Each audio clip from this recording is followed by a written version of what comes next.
Another way to store energy is generating hydrogen. You know, with electricity, you can put electrodes in water and split the water into OH and H, and then the H will combine with each other and making H2, and you have basically hydrogen gas.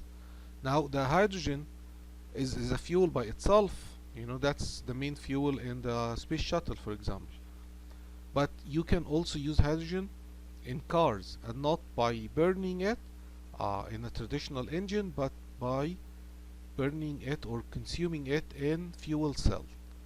Okay, and so there is uh, a lot of companies that make fuel cell cars, and this idea is not really new. The first idea of coming up with a fuel cell was invented in 1800, 1830 something, and they actually came up with a prototype in 1840 something. Okay, and so it's very old, but still, to make it really working very well, it took time. And so NASA used some of those fuel cell design in the early space exploration Gemini program. They used fuel cell to generate electricity, and then there were prototypes made for cars, and the fuel cell are specifically useful for uh, buses. Why? Because you don't have to worry about building fueling station all over the town, because buses usually get fueled in the morning in their depot when they leave, and they don't really need to charge until when they come back, right? So buses are perfect for that, especially if they go in downtown. And we will see right now that fuel cell don't produce bad emission, unlike internal combustion engine. So if you want zero emission, electric cars, electric buses running on fuel cell are the perfect combination, right? So how does it work? How does a fuel cell work? So a fuel cell, in principle, they just use fuel, hydrogen, and oxygen, the oxygen in the air, and they produce the product. When you burn hydrogen, what you get? H2O, right? You get H2O and you get work. But the way this happen is different from Carnot cycle. Is different from internal combustion engine. When if we burn hydrogen in internal combustion engine, we will end up producing a lot of heat, and then that heat we need to use that thermal energy into mechanical work, right? In a fuel cell, you generate electric current out of that reaction. Same reaction, hydrogen and oxygen come together and make H2O, but you get electrons out of that reaction, and of course with electron, then you can just run your electric motor, hence an electric bus or electric car, right? So the idea actually can generate the maximum efficiency for a fuel cell is around like 75%, so way higher than a Carnot cycle, right? And why? Because it's not a thermal engine, does not run on that principle of getting heat and rejecting heat and getting work in the middle. So how does it work? So here is the fuel, H2O, hydrogen coming in, and here is oxygen, and they drive this oxygen just in air, so 20% air and the rest is nitrogen. And so there is an electrolyte in the middle over here, and there is a membrane that will let only the ions go through. So H2, what is H2? That is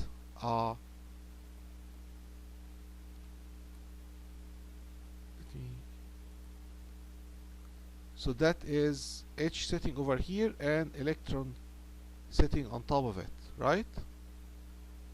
And so that membrane will let only the H plus travel in here, and that would leave a lot of electron trapped over there. They will not be able to go through.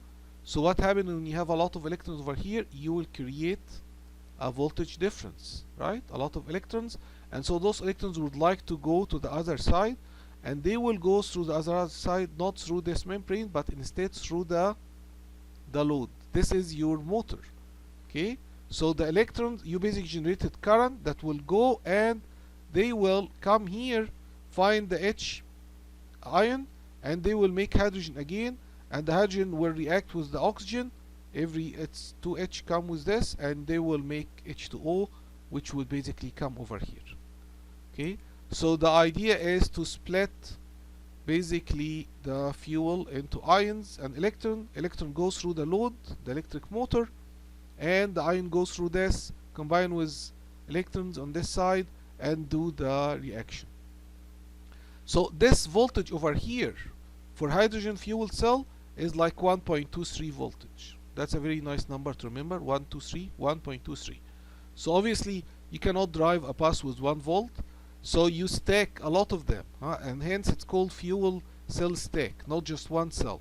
And so you put like what, like maybe 200 of them, so that you can get 200 voltage, and that will be enough to run the motor. And then for the current, the current actually depend on the cross section area of the fuel cell, and so that depend on the size of the, or like how, where you're gonna fit them in the bus. But you can generate enough current to run your load. Okay, so again, theoretically speaking, the efficiency is 75% in the lab, but practically when you put it on a bus, you maybe will get like 50% efficiency. Still really decent. And also the fact that you are not, the exhaust is just H2O, right? And specifically if the hydrogen came from power station that are not running a load and running all night long with no one consuming its energy, and basically all night long they are doing hydrogen, so then the buses come in the morning and fuel with the hydrogen that they generated, and you would run. So that sounds like a great idea. And remember, in the years of George W. Bush, he was always talking about the hydrogen economy, okay, and how we can generate hydrogen and use it in cars.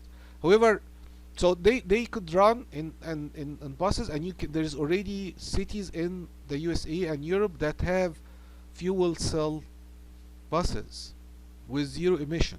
Okay, and then you can one of them, I was just googling to see where is one of them is here, Orange County. Orange County, they run basically hydrogen fuel cell electric buses. Okay, and you can read about how they are so proud of their hydrogen filling station, and they basically have zero emission. Okay, and this is the idea for how does it work, right? You can see how only the hydrogen ion goes through, but the electrons go through the load, goes through the electric motor, right? And then they combine, find oxygen, and they make H2O. So pretty neat, right? The problem, however, is the filling station for cars. If we're gonna do this for cars, we need to provide the consumer with a lot of fueling station. And you can see in some places like California, maybe you'll find fuel stations. In Japan, for example, you can read that the people who have hydrogen fuel station, they are losing money over those stations, but the government pay them to keep it running. So because they want that option to be available, so that they will encourage people to buy cars that is running on fuel cell, and basically keep the idea working. So it's logistic, but thermodynamically, you know, it's a great idea, and there's a lot of people in university working on improving the efficiency and trying different material and different kind of fuel, because this is not limited to hydrogen. Fuel cell can burn other stuff, not burn, but can consume other kind of fuel too. Okay, so same idea, you just need ions to go across, electron to go through the load, they react, and you get your product, and you get very high efficiency for the conversion. And you can see the equation over here, how the H2 split into 2H plus and 2 electron. This is the guy going through the load, this is the one that goes through the membrane, find the electron when he come from the other side, react, make H2O. Alright, very good. So another way to store energy too is simply just in electric cars.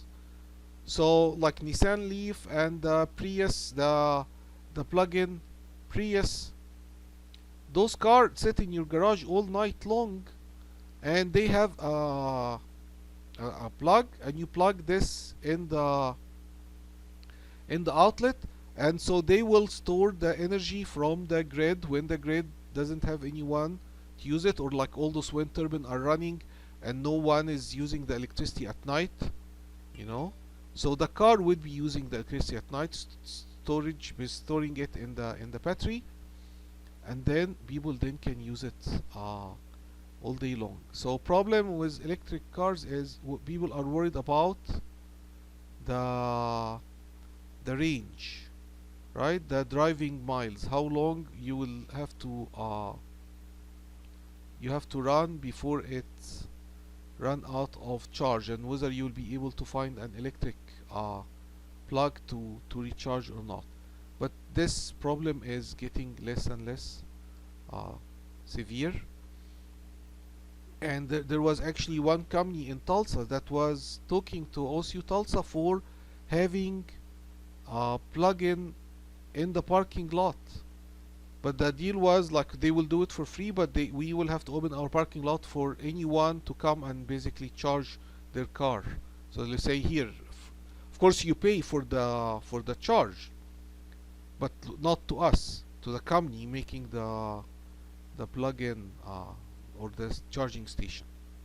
Okay, but what's nice about electric cars too is that there was also idea about, this is research still yet, that they're thinking, well, if in the future if all the car are running on electric energy and every one of them has its battery, well, the grid can store the energy on those cars and get the energy from those cars basically without contact. So if you have, you know, contactless charging on the highways and the car are moving, you can get energy from them and you can charge them, right? Like, you know, the new iPhone, how they can charge without any wire. You can just put it in the charging station and it will charge. So there is a lot of future in electric storage in cars, right? And for the range, of course, we know that Prius do this problem by having an internal engine on board, and that internal gas engine is basically, internal combustion engine is charging the battery. So you don't, if you run out of electricity, you can basically just generate your own electricity from your internal combustion engine, right? So this was gonna be my next car. I'm gonna buy a Prius plug-in hybrid, but now the gas price is negative. Maybe my next car is gonna be a truck, since the gas is so cheap, right? But no, seriously, I think electric cars has a future for energy storage at night, and also just to make the grid more robust and handle the fluctuation in renewable energy.